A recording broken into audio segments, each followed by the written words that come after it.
আসসালামু আলাইকুম সবাইকে, আশা করি সকালে ভালো আছেন। আমি জাহিদুল হাসান জিহাদ, টেক সদস্য, টেক নাম্বার 0028। আমি উপস্থিত রয়েছি মৎস্যভবন সিগন্যালে।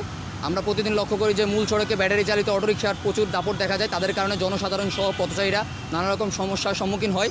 তারা প্রতিনিয়ত অনিয়ন্ত্রিত গতি চলাচল করে এবং পাশাপাশি যে সকল সড়কে যে সকল যানবাহন চলাচল করে তাদেরকে সাইড দেয় না এবং তাদের ব্রেকিং সিস্টেম সম্পূর্ণ খারাপ থাকার কারণে প্রতিনিয়তই নানা রকম অ্যাক্সিডেন্ট জনসাধারণের গায়ের উপর দিয়ে বা ট্রাফিক আইন লঙ্ঘন করে তারা চলাচল করে। ট্রাফিক পুলিশ সহ ট্রাফিকে কর্মরত যে সকল সদস্য রয়েছে তাদেরকে কখনোই তারা মানে না। সেই পরিপ্রেক্ষিতে আমরা আমাদের সিগন্যালের প্রতিদিন অটোরিকশা ধরার অভিযান পরিচালনা করি। সেই পরিপ্রেক্ষিতে আজকেও মৎস্যভবন সিগন্যালে অনেকগুলো ব্যাটারি চালিত অটোরিকশা জব্দ করা হয়। সেগুলো কিছুক্ষণ পরে ডাম্পিং সম্পন্ন করা হবে। কিন্তু এখন দেখা যাচ্ছে যে অটোরিকশা কথা শুনে না, যারা কথা শুনে তাদেরকে ডাম্পিং করা হয়। অ্যান্ড ইমার্জেন্সি যখন রুগী থাকে তখন তাদের ছেড়ে দেওয়া হয়, কারণ এগুলো তো রুগী নামানো যায় না, রুগী সহ ছেড়ে দিতে হয়।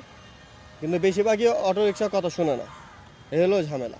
এবং তাও আগের থেকে অনেকটুকু কমছে, যে মেন শহরকে রিক্সা ওঠা আগে তো অনেক কমছে। তা আমরা চাই সামনে যেন আর একটু কমুক, যেন অটোরিকশার টোটাল উঠে গেলে বেটার হয়। কারণ অটোরিকশা যখন মেন শহরকে উঠে তারা বাইকের সাথে লাগায় দেয়, বাসের সাথে লাগায় দেয়, অ্যাক্সিডেন্ট হয়। কদিন আগে বাংলা মোটর একটা অ্যাক্সিডেন্ট হয়েছে, আমি দেখলাম। অটোরিকশার থেকে রানিং অবস্থা অটোরিকশা উল্টা যাত্রী সহ পড়ে যাত্রীও আঘাত পাইছে। মেন রোডে না উঠলে বেটার মনে করি, কারণ অলিগলিতে চললে এটা বেস্ট হয়।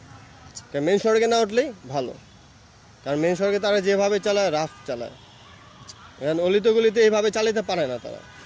আমি এখানে ফেস করা হয়েছে আপনার যখন যাত্রীদের সাথে কথা বলা হয়, আমাদের যাত্রীরা নানান ধরনের হুমকি দেয়, এরা করবে, চাকরি খেয়ে ফেলবে, এগুলা বলে।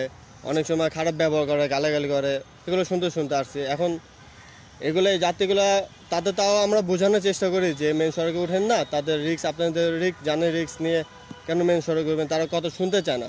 অনেকে বলে, আমি অনেক ধরনের বলে, মানে অমুক পরিচয় দেয়, তার পরিচয় অমুকে পরিচয় দিয়ে দিয়ে তারা ছুটতে চেষ্টা করে, কিন্তু আমরা ছাড়ি না। তারপর এগুলো নিয়ে আমাদের সাথে তর্ক বিগ্রহ তো অনেক সময় জড়ায় যায়, তখন আমাদের সাথে পুলিশ ভাই যারা থাকে তারা এসে এগুলো সমাধান করে। মূলত বিষয় হচ্ছে যে ট্রাফিক সহায়তাকারী হিসেবে যোগদানের পর থেকে সড়কে অনিয়ন্ত্রিত ট্রাফিক ব্যবস্থার পরিবর্তন করাই ছিল আমাদের মূল লক্ষ্যমাত্রা। সেটা থেকে শুরু করে আমরা উল্টা আসা যে সকল ভেহিকেল, গাড়ি, রিক্সা, বিভিন্ন সাইকেল, মোটরসাইকেল বা অন্যান্য যে সকল ছিল, যানবাহন ছিল, তাদেরকে সম্পূর্ণ নিয়ন্ত্রণ করার জন্য আমরা কাজ করে থাকি। পাশাপাশি জনসাধারণকে সচেতন করাই আমাদের একমাত্র লক্ষ্য হয়ে দাঁড়িয়েছে।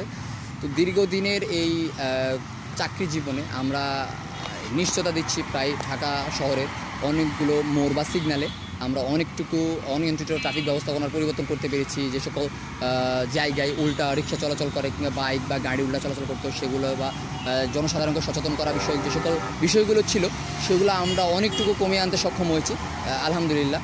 এখন আমাদের সম্পূর্ণ পরবর্তী বা ভবিষ্যতের যেই চিন্তাভাবনাটা রয়েছে, যে আমরা ঢাকা সিটির যে সকল অনিয়ন্ত্রিত ট্রাফিক ব্যবস্থাপনা রয়েছে বা সেটি অনেকাংশে কমিয়ে আনার চেষ্টা করব। সেটার জন্য আমাদের ট্যাগদের পাশাপাশি জনসাধারণকে সহায়তা করতে হবে। আমরা অনেক জায়গায় বা অনেক কাজ করার ক্ষেত্রে দেখেছি যে জনসাধারণ আমাদেরকে সহায়তার পরিবর্তে ওনারা আমাদের বিরুদ্ধে অবস্থান নেয়। ওনারা অনিয়ন্ত্রিত ট্রাফিক ব্যবস্থাপনার সমর্থন করে, উল্টা আসার চেষ্টা করে, কিংবা নানা রকম যে সকল অবৈধ ভেহিকেল বা লাইসেন্সবিহীন গাড়ি কিংবা অটোরিকশায় চলাচল করে, তাদের অনিয়ন্ত্রিত গতি এবং পাশাপাশি তাদের সমর্থনের কারণে চালকগণ আরও উদ্গ্রীব বা উৎক্ষিন্ন হয়ে পড়ে বা তারা আরও হিংস্রতরভাবে আচরণ করে, যার কারণে সড়কে নানা রকম দুর্ঘটনার সৃষ্টি হয়। আমরা চাই ঢাকাবাসী যাতে মূল সড়কে ব্যাটারি চালিত অটোরিকশা নিয়ে না উঠে এবং অটোরিকশাকে সমর্থন না করে।